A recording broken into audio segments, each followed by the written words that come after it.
समय 2040 ईस्वी। मंगल ग्रह पर 8 इंसानों को 6 महीने के एक लंबे मिशन पर भेजा गया है। मिशन का मकसद है मंगल ग्रह पर जीवन की खोज करना। इसके लिए एक विशाल स्टेशन बनाया गया था जो 8 इंसानों को लंबे समय के लिए जिंदा रख सकता था। इन्हें मंगल ग्रह पर 5 महीने 29 दिन और 5 घंटे हो चुके हैं। अगले 19 घंटों में इन्हें मंगल ग्रह से टेक ऑफ करना था।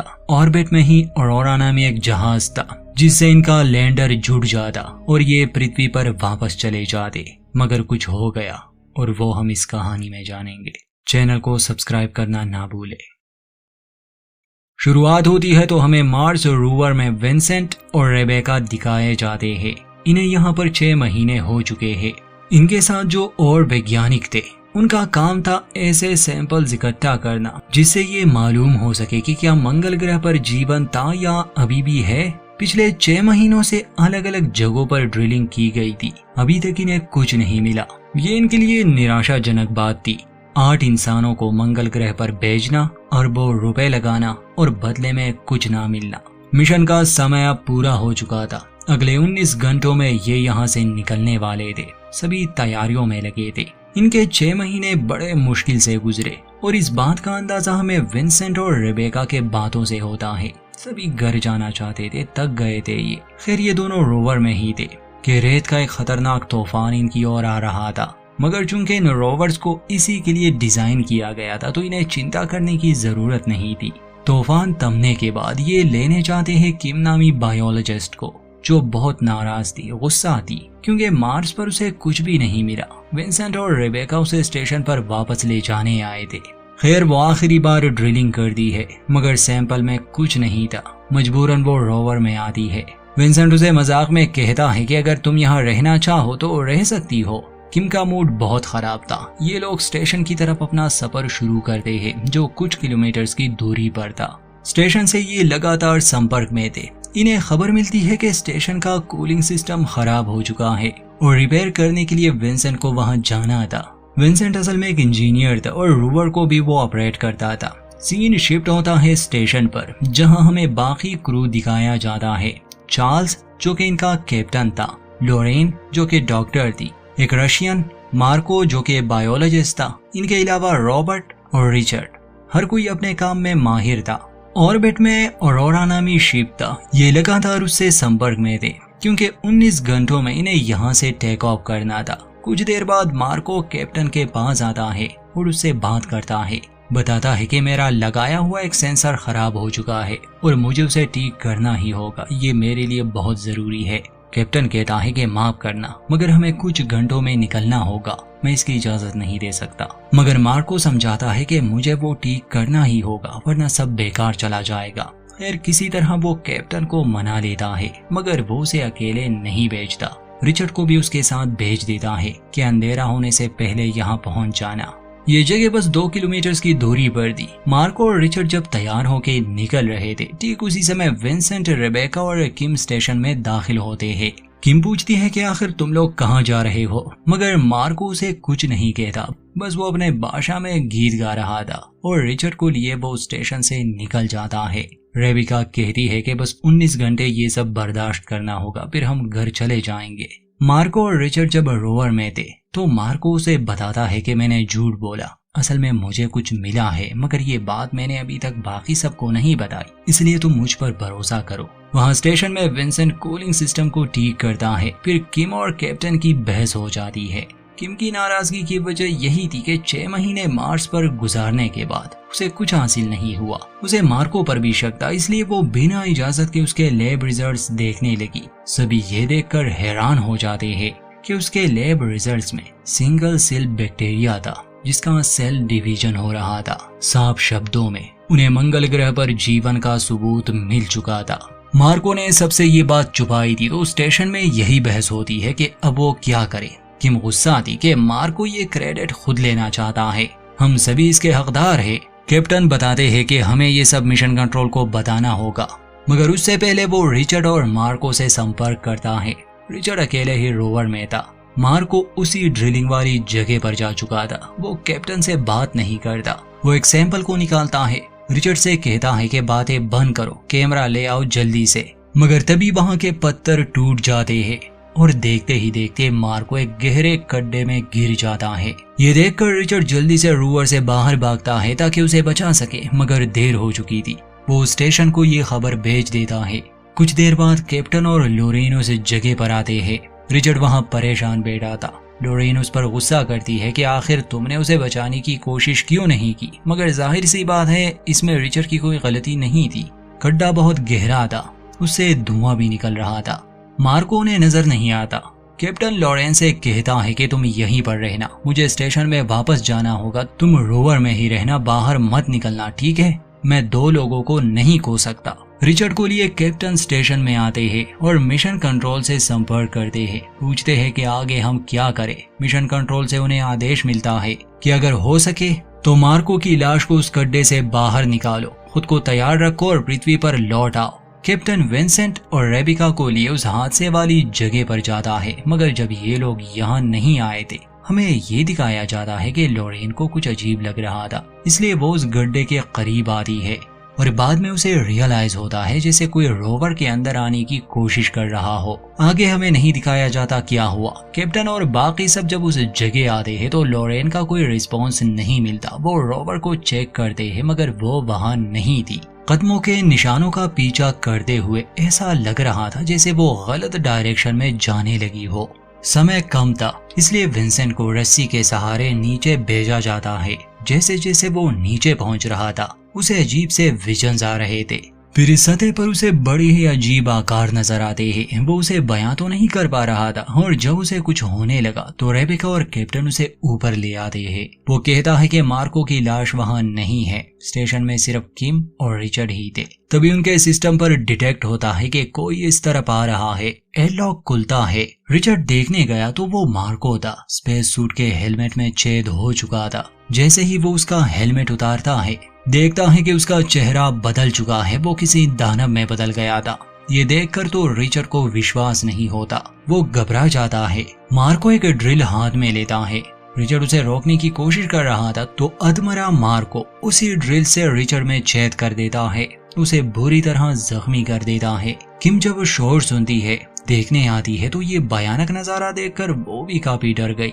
अब मार्को उस पर हमला करने के लिए बढ़ रहा था। जख्मी रिचर्ड इमरजेंसी अलार्म को एक्टिवेट कर देता है। कैप्टन और बाकी सबको पता चल चुका था कि स्टेशन पर कुछ गड़बड़ है, इसलिए वो रोवर में बैठ जाते हैं और इस तरफ आने लगे। थोड़ी देर बाद स्टेशन में अधमरी लॉरेन भी पहुंच जाती है। ये लोग इन्फेक्टेड हो चुके थे किसी अनजान वायरस से। ये काफी शक्तिशाली बन गए थे। इनके चेहरे बदल चुके थे, मगर अब ये इंसान नहीं रहे। किम खुद को बचते बचाते एयरलॉक का दरवाजा बंद कर देती है। कैप्टन आते हैं तो वो भी ये देखकर काफी हैरान थे। उन्हें तो कुछ समझ ही नहीं आ रहा था। ये जो इन्फेक्टेड हो चुके थे ये काफी शातिर थे। इन्हें एयरलॉक को खोलना आता था, बल्कि सिस्टम को समझने में इन्हें कोई दिक्कत नहीं होती। किम और कैप्टन स्टेशन से निकलने का फैसला करते हैं। किम निकल जाती है, मगर कैप्टन पर हमला होता है। कुछ देर बाद वो बाहर तो निकल आते हैं, मगर वो जख्मी हो चुके थे। किम स्टेशन के डोर को खराब कर देती है ताकि वो चीजें बाहर ना आ सके। रिचर्ड और रेबेका हैरान भी थे कि आखिर ऐसा क्या है जिससे ये लोग इतना डर रहे हैं। किम गुस्से में विंसेंट से कहती है कि मैंने जो देखा, अगर तुमने देखा होता तो तुम ये सवाल ना करते। विंसेंट एयरलॉक से देखता है तो दूसरी तरफ उसके अपने ही क्रू के भयानक चेहरे उसे नजर आते हैं। कैप्टन जख्मी था, पास ही एक दूसरा स्टेशन था, इसलिए ये लोग वहां जाते हैं। किम कहती है कि वो लोग मर के भी जिंदा हुए हैं, वो हिल रहे थे, मैंने अपनी आंखों से देखा। कैप्टन काफी तकलीफ में थे, उसे भी काट लिया गया था। किम कहती है कि ये भी उन्हीं में बदल जाएंगे। कुछ देर बाद ही कैप्टन की मौत हो जाती है। किम उसकी लाश को बांध देती है। बाकी सब उसे रुकने का कहते हैं कि ये सही नहीं, मगर किम असलियत जानती थी कि कैसे ये लाशें फिर से किलिंग मशीन बन जाती है। कैप्टन की मौत पर सभी दुखी तो थे, निकलने में बस कुछ ही घंटे थे और ये सब हो गया। इनके 4 लोग मारे गए। अब इन्हें मदद की जरूरत थी। संपर्क के लिए इन्हें स्टेशन 1 में जाना था, मगर वहाँ पर वो दरिंदे थे, मतलब कि अब तो वो दरिंदे ही बन चुके हैं। एक पाइपलाइन जो स्टेशन 1 को स्टेशन 2 से जोड़ती है। विंसेंट कहता है कि अगर किसी तरह उनसे बचकर मैं सिस्टम तक पहुंच गया तो मैं मदद के लिए संदेश भेज सकता हूं। तब तक हमें यहीं पर इंतजार करना होगा। इतने में स्टेशन 1 में धमाका होता है। उन चीजों ने डॉम को तबाह कर दिया था। वो बाहर निकल चुके थे। अब तो यहाँ कैप्टन की लाश भी हिलने लगी थी। खैर किसी तरह विंसेंट उस पाइप के रास्ते से स्टेशन 1 में जाने की कोशिश कर रहा था। विंसेंट जब उस गड्ढे में उतर रहा था तब भी उसे कुछ विजन्स आए थे, जिसमें वो खुद को ऑरोरा अंतरिक्ष यान में देखता है। और अब फिर से ऐसा होता है। आज से पहले उसने ऐसा कुछ महसूस नहीं किया था। शायद उस गड्ढे में जाने के बाद ही उसके साथ कुछ हुआ है। स्टेशन 1 तक वो पहुंच जाता है। ऑरोरा शिप से संपर्क करने की कोशिश करता है। अंत में बस वो यही संदेश भेजता है कि यहाँ एक इमरजेंसी आ गई। इसके बाद स्टेशन की पावर चली जाती है। वहाँ स्टेशन 2 में हर तरह के केमिकल्स और एंटीबायोटिक्स थे। रेबेका और किम इस बीमारी का इलाज ढूंढने लगे। टेस्ट सब्जेक्ट था उनके पास, यानी कि कैप्टन, जो कि अब दोबारा से जिंदा हो गए थे।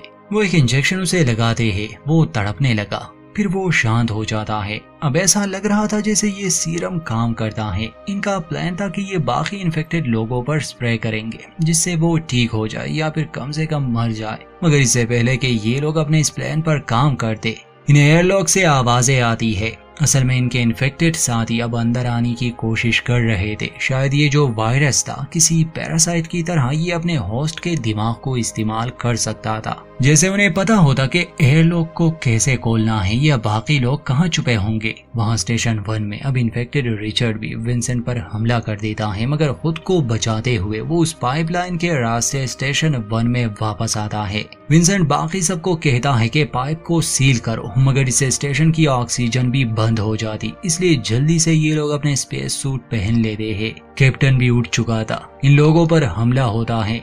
इस हमले में रेबिका भी जख्मी हो जाती है। एयरलॉक से जैसे ही ये बाहर जा रहे थे, किम को थोड़ी देर हो जाती है। रॉबर्ट दरवाजा बंद कर देता है।